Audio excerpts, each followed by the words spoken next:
एक बहुत ही ठंडी रात थी। फार्म हाउस के बाहर जानवर खड़े थे, जिन्हें रोशनी में कुछ परछाइयां दिख रही थी। कुछ अजीब सी हलचल जैसे पहले नहीं हुई थी, इसलिए सारे जानवर झांक के देखने लग गए। और जो चीज उन्हें अंदर दिखी, वो देखते ही सारे जानवरों की सांसें थम सी गईं।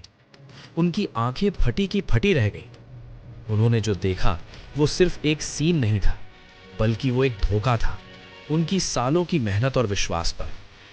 कई सारे जानवर इस पर चुप थे। कईयों को बहुत गुस्सा आया, इतना कि वो अंदर जाके सबको मार दे। कुछ जानवर रोने तक लगे, लेकिन उस पल सबको एक चीज तो समझ में आ गई थी कि कैसे उन सबको इमोशनल फूल बना के उनका इस्तेमाल करा गया है, मैनिपुलेट करा गया है अपने फायदे के लिए। हे दोस्तों, आज जो कहानी मैं आपको बताने वाला हूं वो एक बहुत ही फेमस नॉवल की कहानी है, जिसका नाम है एनिमल फार्म। और ये सिर्फ कहानी नहीं है, इस कहानी के थ्रू मैं आपको आज 5 ऐसे साइकोलॉजिकल पावरफुल लेसन सिखाने वाला हूं, जिसकी हेल्प करके कई सारे खराब लोग आपको मैनिपुलेट करते हैं। इसीलिए आपके लिए बहुत ज़रूरी है कि आप इन प्रिंसिपल्स के बारे में सीखो, ताकि आपके साथ ऐसा कुछ ना हो, प्लस आप इसका अच्छे कामों के लिए यूज़ भी कर सको। मैं रिक्वेस्ट करूंगा कि इन प्रिंसिपल्स को सीखने के बाद आप कोई गलत काम के लिए इनका यूज़ मत करना, क्योंकि सच में इससे आप लोगों की ज़िंदगी तक तबाह कर सकते हो। Now let's start with the story. कहानी है मेनर फार्म की, जिसके ओनर है मिस्टर जोन्स। मिस्टर जोन्स जो है वो एक शराबी इंसान है, केयरलेस, इररिस्पॉन्सिबल, जैसे तैसे करके वो जानवरों का बस ख्याल रखते हैं। उनको उतना खाना देते हैं जिससे पालन पोषण चलता रहे। एक रात क्या होता है कि मिस्टर जोन्स इतने शराब के नशे में धुत रहते हैं कि वो सभी जानवरों को लॉक करना भूल जाते हैं और रूम में जाके सो जाते हैं। तभी सारे जानवर धीरे धीरे करके अपने पिंजरे से निकलते हैं और बाण की तरफ जाने लगते हैं, जहां पे उनका इंतजार कर रहा होता है एक वाइज ओल्ड पिग, जिसका नाम है ओल्ड मेजर। ओल्ड मेजर ने बहुत पहले से ये मीटिंग के बारे में बता के रखा था कि वो करेगा। अभी सभी जानवर वहां आके बैठ जाते हैं। कुत्ता, बिल्ली, भेड़, बकरियां, मुर्गे जो होते हैं वो खिड़की के ऊपर बैठ जाते हैं। बट अब ओल्ड मेजर बात करना चालू करते हैं। वो बताते हैं कि कैसे उसने इसी फार्म में पूरी जिंदगी बिता दी है, और उसने एक चीज नोटिस करी है कि इंसान फसाद की जड़ है।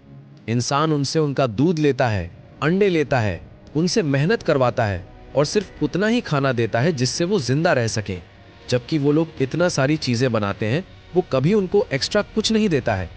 और सबसे बुरी बात, जब हम काम के लायक नहीं बनते हैं तो वो हमें बेच देता है या फिर मार देता है। इसीलिए अब हम सब जानवरों को एकजुट होकर इंसानों से लड़ना होगा, वरना हमारे साथ बहुत बुरा होगा आने वाले टाइम में। तभी वहां पर कुछ चूहे भी आ जाते हैं। कुत्ते उनको देख के भौंकने लगते हैं। तभी वो पिग बोलता है, बस यही हम सब की प्रॉब्लम है, हम सब इतने अलग अलग होके आपस में ही लड़ते रहते हैं, इस वजह से इंसान हम पर हुक्म चलाता है। उन्होंने अपनी गन उठाई और फायर कर दिया हवा में, जिससे सभी जानवर डर के भाग गए। अब इंसिडेंट के कुछ दिन बाद ही ओल्ड मेजर पिग रहता है, वो मर जाता है, जिसका दुख सभी जानवरों को बहुत होता है। स्पेशली 2 लोगों को बहुत ज्यादा उसकी मौत का अफसोस होता है, एक स्नोबॉल और दूसरा नेपोलियन। ये दोनों ही सुअर होते हैं।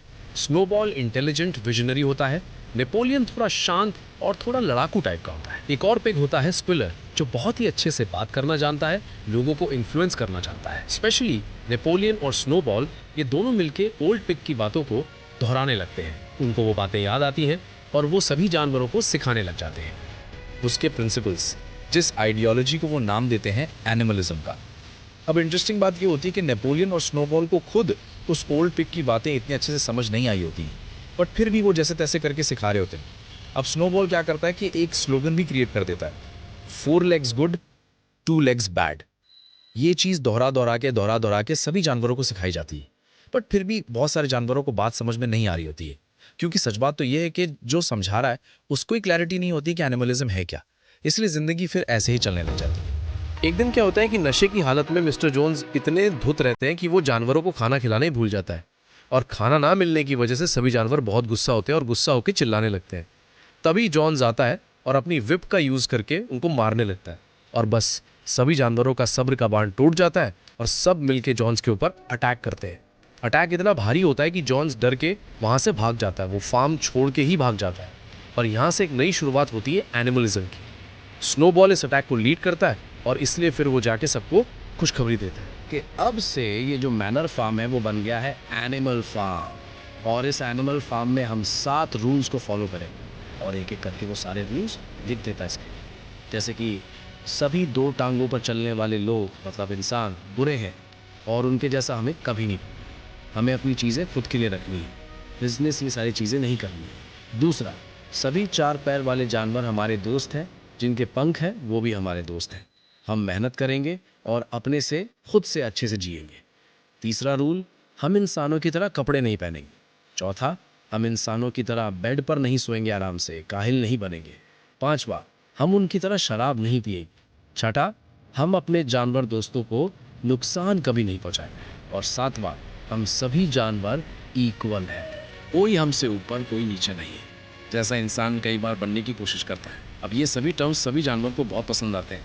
वो अग्री करते हैं कि इन्हीं टर्म्स पे हमारा एनिमल फार्म चलेगा और वो लोग चलाने की कोशिश करने लगते हैं। लेकिन बिना इंसान के सब चीज़ों को हैंडल करना मुश्किल होता है। इसीलिए स्नोबॉल और नेपोलियन ये दोनों लीडर बन के हर चीज़ को मैनेज करने लग जाते हैं कि कौन से जानवर कहाँ रहेंगे, कैसे हम खाना बांटेंगे आपस में, कैसे हम अनाज उगाएंगे और ये सब कैसे हम सारी चीज़ों का यूज़ हम खुद करेंगे, आगे बढ़ देंगे। अब ऐसे ही मिलजुल के वो लोग काम करना चालू करते हैं और सरप्राइजिंगली मिस्टर जोन्स से ज़्यादा अच्छा काम करके दिखाते हैं। सभी लोग मिलके इतने अच्छे से फसल उगाते हैं कि उनके पास बहुत सारा अनाज हो जाता है। पर तभी एक अजीब चीज भी होती है। सुबह सुबह सुअरों ने एक चीज की होती है कि गाय का दूध निकालने का काम सुअर ले लेते हैं और कई बार वो जब दूध निकालते हैं तो उसमें से जो बहुत अच्छा अच्छा दूध होता है वो गायब होना चालू हो जाता है। कई लोगों को शक होता है कि सुअर ही इसे चोरी कर रहा होगा, लेकिन कोई इस बात पे इतना ध्यान नहीं देता है। इसके बाद एप्पल्स, जो उस फसल के सबसे अच्छे फल होते हैं, वो भी सुअर अपने लिए रख लेते हैं और इसके लिए वो बोलते हैं क्योंकि हम इतनी मेहनत करते हैं, हमें इतना दिमाग लगाया है, तो इतना तो हम डिजर्व करते हैं। अब सभी जानवर इस चीज़ पे भी एग्री करते हैं कि हाँ यार, उनके दिमाग की वजह से सारी चीज़ें हुई हैं, तो वो उसको जाने देते हैं। छोटी सी बात का बतंगड़ नहीं बनाना है, ये बोल के। अब सभी जानवर बहुत ज़्यादा मेहनत करके काम करने लग जाते हैं। स्पेशली एक जानवर बहुत मेहनत करता है जिसका नाम होता है बॉक्सर, जो कि एक घोड़ा है जो बहुत लॉयल इनोसेंट है और उसका मोटो सिर्फ इतना होता है कि मैं बहुत ज़्यादा मेहनत करूँ और मेहनत करके अपने वालों को आगे लेके जाऊँ। ये सबसे स्ट्रॉन्गेस्ट वर्कर होता है। एक वहाँ पे गधा भी होता है जो काफ़ी इंटेलिजेंट होता है, जिससे ये सारी चीज़ों पे थोड़ा बहुत डाउट होना चालू होता है। सुअरों की नीयत थोड़ी सी उसको खराब भी लगती है, बट कोई उसकी बात पे इतना ध्यान नहीं देता है। अब बात यह है कि मैनेजमेंट के लिए हर संडे मीटिंग्स भी होती हैं हार्नेस रूम में, जहाँ पे डिबेट्स होती हैं। सभी लोग इस बात पे डिस्कस करते हैं कि इस हफ्ते कितना काम हुआ, कैसे काम होगा, कौन सी चीज़ों पे मेहनत की जाएगी, ये सारी चीज़ें। स्नोबॉल आके यहाँ पे लोगों को पढ़ना लिखना भी सिखाता है। कुछ लोग इंटरेस्ट लेते हैं, कुछ नहीं। तभी उस फार्म की जो डॉग रहती है उसको बच्चे होते हैं, 9 बच्चे। नेपोलियन, क्योंकि वो भी एक लीडर था, तो वो डिसाइड करता है कि इन 9 बच्चों का ख्याल वो खुद रखेगा। उसके पास ज़्यादा रिसोर्सेज हैं, ज़्यादा समझ है, तो वो उनको अच्छे से पालेगा पोसेगा, उनको एजुकेट करेगा ताकि वो दूसरे जानवरों का भला कर सके। अब ये बात भी गधे को छोड़ के सबको अच्छी ही लगती है कि यार उसका अच्छा खासा ख्याल रखा जाएगा बच्चों का, और ऐसी ही चीज़ें चलने लगती हैं। लेकिन फिर ये जो बात होती है कि कैसे एक फार्म में अब जानवरों ने कब्जा कर लिया है और एनिमल फार्म एनिमल्स चला रहे हैं, ये बात धीरे धीरे गांव बाय गांव फैलने लगती है। मिस्टर जोन्स, जो किसी और दूसरे गांव में छुप के बैठा होता है शराब पीते हुए, उसे भी पता चलता है। दूसरे लोग उससे बात करते हैं तो उनसे उनकी मदद मांगता है और फिर ये लोग मदद करने के लिए निकल जाते हैं कि हाँ चलो एनिमल से वापस से फार्म लिया जाएगा। ये चीज़ सही नहीं है, वरना हमारे फार्म के भी एनिमल्स कभी हमसे लड़ने लग गए तो। इस चक्कर में कुछ ह्यूमंस उसकी मदद करने के लिए वापस आते हैं और जैसे ही वो वापस आते हैं वो देखते हैं कि स्नोबॉल, नेपोलियन, ये लोग ने ऑलरेडी अपनी आर्मी रेडी करके रखी और वहाँ पे उनकी जंग होती है, लड़ाई होती है। लड़ाई बहुत भयंकर होती है जिसमें कई सारे जानवर मारे जाते हैं, कई सारे इंसान घायल हो जाते हैं और फाइनली सारे इंसान वहाँ से भाग के निकल जाते हैं। इस बैटल को बोला जाता है द बैटल ऑफ काउशेड, जिसमें कुछ जानवर को मेडल ऑफ ऑनर दिया जाता है। जो मर जाते हैं उनको काफ़ी ज़्यादा रिकग्निशन दिया जाता है और स्नोबॉल भी ज़ख्मी हो जाता है, बट क्योंकि वो ज़ख्मी हो जाता है और बहुत अच्छे से जंग जीत के दिखाता है, इसलिए स्नोबॉल सबका चहीता हो जाता है। सब उसकी बातों से बहुत ज़्यादा अग्री करते हैं। लेकिन ये चीज़ नेपोलियन को पसंद नहीं आती। कई बार जब संडे की डिबेट्स होते हैं तो उसमें नेपोलियन और स्नोबॉल का बहुत झगड़ा होता है, क्योंकि ये लोग होते भी अलग टाइप के इंसान हैं। स्नोबॉल ज़्यादा आइडियाज़, ग्रोथ, कम्युनिकेशन पे फोकस करता है, जबकि नेपोलियन ज़्यादा कंट्रोल, सेफ्टी, फाइटिंग, इस चीज़ों पे फोकस करता है। आप नोटिस करोगे ना, तो यहाँ पे ना एनिमल्स धीरे धीरे इमोशनल होके इमोशनल फूल बनते जा रहे हैं, और इमोशंस का यूज करके ही कई बार बहुत बुरी चीजें होती हैं, लीडर्स कई बार कर देते हैं। इसलिए बहुत ज़रूरी है कि हम इमोशनल इंटेलिजेंट बने। कई बार IQ से ज़्यादा जो चीज़ इंपॉर्टेंट होती है, जो आपको सक्सेस की तरफ लेके जाएगी, वो है EQ। IQ नहीं, EQ, इमोशनल इंटेलिजेंस।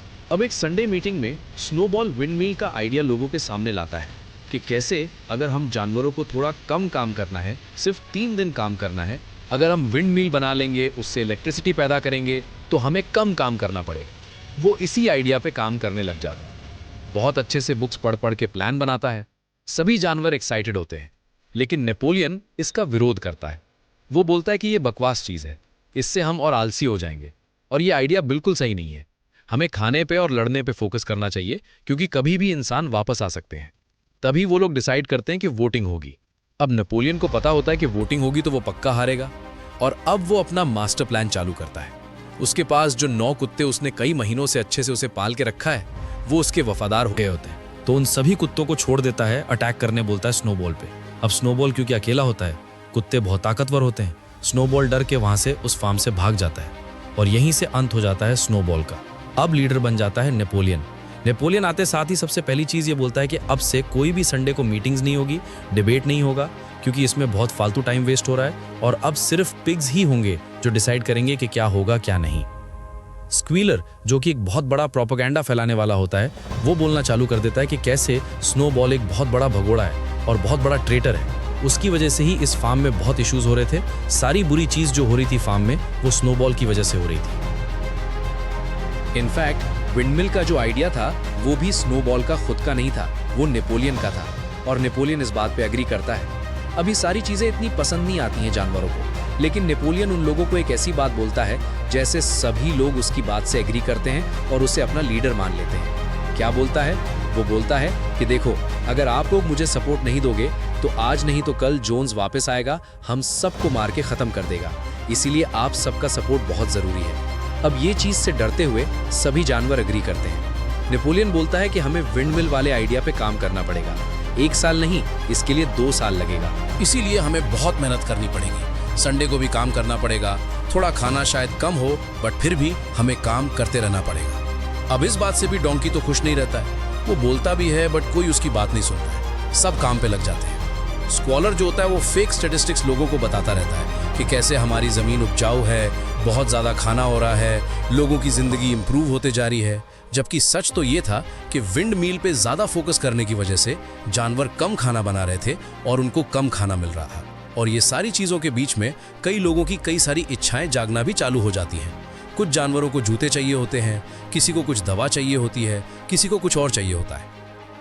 नेपोलियन को भी बहुत सारी चीज़ें जो उनके पास नहीं होती है, उसकी ज़रूरत लगती है अनाज पैदा करने के लिए, जो उसको मिल सकते हैं सिर्फ इंसानों से।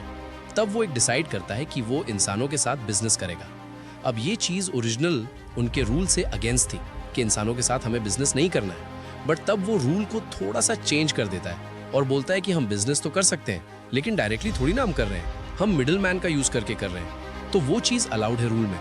और स्क्वीलर इस प्रोपोगेंडा को भी फैला देता है, रिपीट करा करा के, कि नहीं, रूल आप लोगों को बराबर समझ नहीं आया था। एनिमल कंफ्यूज होते हैं, लेकिन फिर एक्सेप्ट कर लेते हैं। इसके बाद धीरे धीरे जो पिग्स की लाइफस्टाइल है ना, वो चेंज होने लग जाती है, क्योंकि वो बिजनेस करने लग जाते हैं दूसरों इंसानों के साथ, तो उन्हें और बहुत सी आलीशान चीज़ें मिलने लग जाती हैं। ऐसी चीज़ें जिसकी वजह से खूब सारा अलग अलग तरीके का खाना। धीरे धीरे पिग्स जो है ना, वो 4 पैर पे खड़े होने के बजाय 2 पैर पे खड़े होने लग जाते हैं। वो शराब पीने लगते हैं। उनकी लाइफस्टाइल पूरी तरीके से चेंज हो जाती है। अब नेपोलियन अकेले निकलना ही बंद कर दिया। वो हमेशा अपने 9 कुत्तों के साथ निकलता, 2 टांग पे चलता, ताकि बड़ा अथॉरिटी फिगर दिखे। उसके बर्थडेज पे गन चलती, उसे बड़े बड़े टाइटल दिए जाते ताकि एक अथॉरिटी बन सके। नेपोलियन तो बेड पे सोने भी लग जाता है, और रूल तब चेंज हो जाता है। रूल चेंज होके बन जाता है, बेड पे सोना कभी मना नहीं था, विद शीट्स सोना मना था। शीट्स के साथ नहीं सो सकते। अगेन स्क्वीलर इस बात को भी फैलाने में हेल्प करता है कि नहीं, आप लोगों को रूल समझ नहीं आया था। इसके बाद स्क्वीलर कई बार अल्कोहल की बोतल मिलती है तो अल्कोहल भी पीने लग जाता है, वो मजे करने लग जाता है। अब ये सारी चीजों की वजह से बेसिकली एक और नया रूल, सबसे बड़ा रूल होता है, वो भी टूट जाता है। कि हर जानवर इक्वल है। रूल चेंज होके बन जाता है हर जानवर इक्वल है लेकिन कुछ ज्यादा इक्वल है। अब रूल्स बेसिकली फ्लेक्सिबल हो चुके थे। नेपोलियन दूसरों को ये सब काम करने मना करता था लेकिन खुद सब आराम से कर रहा था। वो हमेशा लोगों को उम्मीद देता था कि देखो विंडमिल जिस दिन बन जाएगी उस दिन आप लोग की से ये तकलीफें सब बंद हो जाएगी, तो आप लोग सिर्फ उस पर फोकस करो। तो सब बेचारे जानवर विंडमिल बनाने पे काम कर रहे होते। बॉक्सर तो अपनी पूरी जान लगा रहा होता है, बट फिर एक दिन क्या होता है, एक तूफान आ जाता है। तूफान आने की वजह से वो जो विंडमिल है वो गिर जाता है। गिरता है तो सभी जानवर बहुत मायूस हो जाते हैं, रोते हैं। लेकिन तभी नेपोलियन एक लीडर तरह आता है और बोलता है कि देखो ये सभी चीज स्नोबॉल की वजह से हो रही है।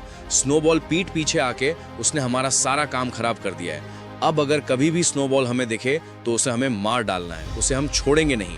और वो बोलता है कि हमें अभी काम वापस से जारी करना पड़ेगा। हम दिखा देंगे दुनिया को कि हम में कितना दम है, इससे भी हम झुकेंगे नहीं और टाइमलाइन के अंदर ही काम करेंगे। बेसिकली इसके बाद क्या होता है, वो दूसरे जानवरों को और एक्सप्लॉइट करने लगता है, उनसे और काम करवाता है। कम खाना लेकिन ज्यादा काम, क्योंकि वो दिखाना चाहता था कि कैसे वो एक जानवर होने के बाद भी अच्छे से फार्म चला सकता है। इसीलिए वो दुनिया के साथ खाने के एक्सपोर्ट करता रहता है। पहले तो वो नोटिस करता है कि बहुत ज्यादा खाना है, खराब हो जाएगा, इसलिए वो बोल के वो ट्रेड करता है। लेकिन अब क्योंकि अगर वो ट्रेड नहीं करेगा तो लगेगा कि ये लोग फार्म चला नहीं पा रहे हैं, इसलिए अपना नाम बचाने के लिए वो एक्सपोर्ट करता रहता है। वो मुर्गियों पे बहुत ज्यादा फोर्स करता है कि अब से आपको 400 अंडे निकालने पड़ेंगे। कई सारी मुर्गियां रिबेल करती हैं लेकिन नेपोलियन उनको मरवा देता है और वापस से स्नोबॉल का नाम डालता है। कई लोग जो पब्लिकली अपोज करते नेपोलियन को, वो उनको सबके सामने मरवाता है कुत्तों से, जिससे उसका एक डर और अथॉरिटी बढ़ जाती है। जो रूल उन्होंने पहले बनाया था कि किसी जानवर को मारना नहीं है, वो चेंज होकर बन जाता है कि किसी भी जानवर को नहीं मारना है बिना किसी स्ट्रॉन्ग कॉज के। और जो भी उसे अपोज करता वो बेसिकली फार्म का एनिमी था, इसलिए कोई भी अब उससे बहस नहीं कर पाता। सबके अंदर फिर भी एक उम्मीद थी कि यार विंडमिल बन जाएगा तो ये सारी तकलीफें उनकी खत्म हो जाएगी। फाइनली बहुत मेहनत करने के बाद विंडमिल हो भी जाता है, बट फिर उसका नाम नेपोलियन खुशी खुशी रखता है, नेपोलियन मिल। आके वहाँ पे फोटो खिंचाता है, वो बात फैलवाता है स्क्वीलर के थ्रू कि कैसे उसकी वजह से वो विंडमिल बन के तैयार हो गया। अब इसके बाद लोगों को लगता है कि उनकी मेहनत कम होगी, लेकिन वो नोटिस करते हैं कि अभी भी विंडमिल बनने के बाद भी नेपोलियन लोगों का काम कम नहीं कर रहा है, बल्कि बढ़ाता ही जा रहा है। ये सारी चीजों से जानवर के अंदर एक रिबेलियस नेचर आने लग जाता है। एक्चुअली विंडमिल से काम कम करवाना नेपोलियन का कभी मकसद था ही नहीं, वो तो सिर्फ उनको बहाने से काम करवा रहा था। और जब चीजें यहाँ वहाँ होती हैं तब सरप्राइजिंगली पता नहीं कौन तो विंडमिल में वापस से बम गिरा देता है, उड़ा देता है, सब वापस से नामायूस हो जाते हैं। बॉक्सर जो होता है, जो घोड़ा, वो अभी भी हार नहीं मानता है।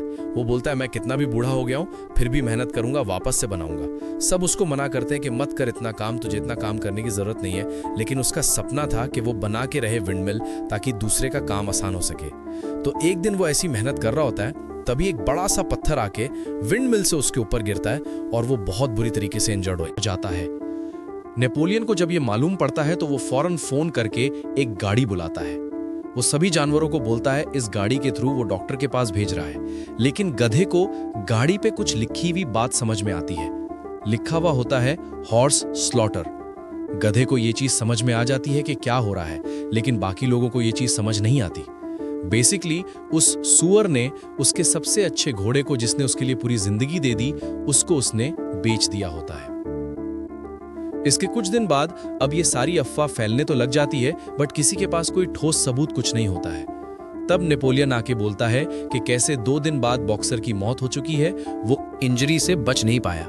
लेकिन जाते जाते बॉक्सर ने एक बात बोली कि नेपोलियन ही एक ट्रू लीडर है और आप सभी को विंडल बनाने पे फार्म के काम करने के लिए अपनी पूरी जान लगानी चाहिए। और बस ऐसे ही जो जानवर जो पहले ठीक ठाक ऐसे जिंदगी बिता रहे थे, अब उनकी जिंदगी नर्क बन चुकी है।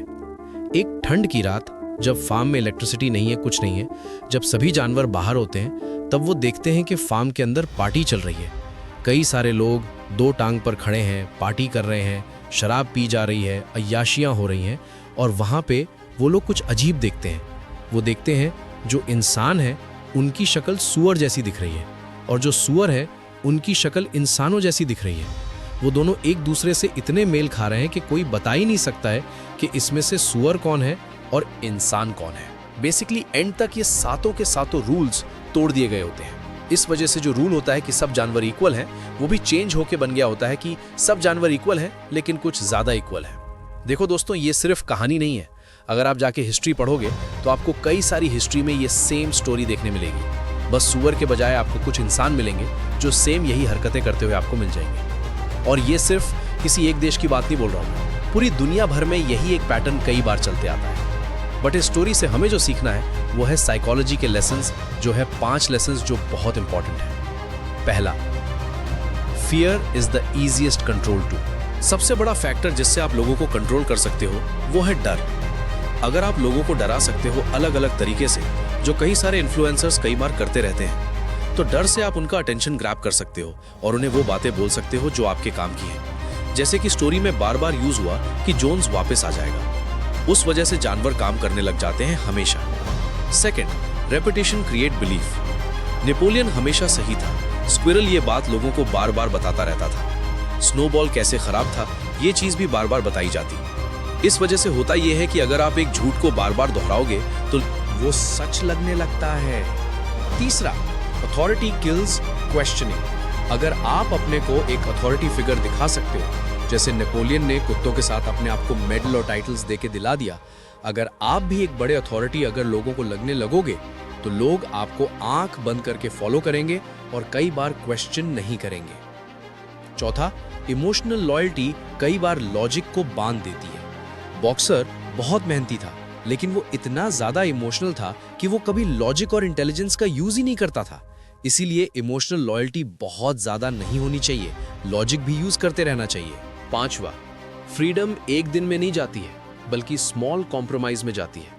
जब स्टार्टिंग से रूल थोड़े थोड़े चेंज हुए, पहले दूध गायब हुआ, सेब सुअर ने लेना चालू किया, ऐसी थोड़ी थोड़ी चीजें उन्होंने लेना चालू करी। किसी ने जब कुछ नहीं किया तो ऐसे ही धीरे धीरे करके बड़े बड़े रूल्स आए और एक टाइम पे वो अपने ही सारे जानवर एक तरीके से स्लेव बन के रह गए। इमोशंस आपके बहुत पावरफुल चीज है, जिसका यूज करके आप लाइफ में बहुत आगे बढ़ सकते हो। लेकिन अगर आप इसको नहीं समझोगे तो लोग इसका यूज करके आपको बहुत मैनिपुलेट कर सकते हैं। इसीलिए बहुत जरूरी है कि आप इमोशनल इंटेलिजेंस को बढ़ाओ।